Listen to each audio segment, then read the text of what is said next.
Tomorrow marks 75 years since tens of thousands of Allied troops stormed the beaches of Normandy. And tonight, one of those men telling his story. News 10's Lewis Finley sitting down with a local veteran, and he joins us right now in the studio. Lewis.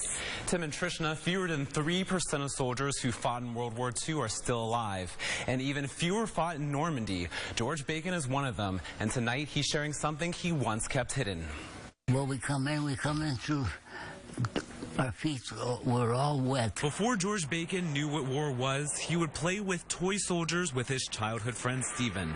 Fantasy became reality when George and his friend were enlisted into the Army during World War II. I was proud that I was able to do it. And I made my daddy so happy. George and Stephen were two of the 150,000 servicemen who fought alongside Allied soldiers on D-Day. Marching on the sandy beaches of Normandy, they were part of the 299th Combat Engineering Battalion. Other waves ahead of us. I wasn't in the first wave. They didn't come home. Ahead of the 75th anniversary of D-Day, the decades have not erased the scars of war for George or his sister Rose. He came back a man.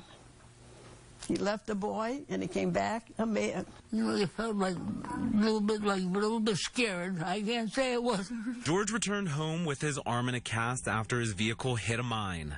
Rose says it wasn't until they got older she learned he fought in Normandy. He didn't talk about the war for years and years. I never even knew he was in here for many, many years. Through the tears and memories, both happy and sad, George said he would do it all again.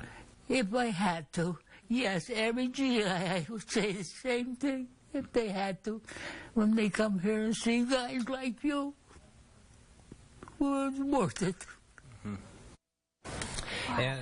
And at the end of our interview, I shook his hand and I said, "Thank you for your service." And he got very emotional. He said that it's good that people still remember what he does, what he did. And not many of them left, are there? Yeah, and one thing else, his sister says that her father promised not to smoke again after, if his son came back, and never did again. Wow. All right, part of America's greatest generation there. Thank you, Lewis.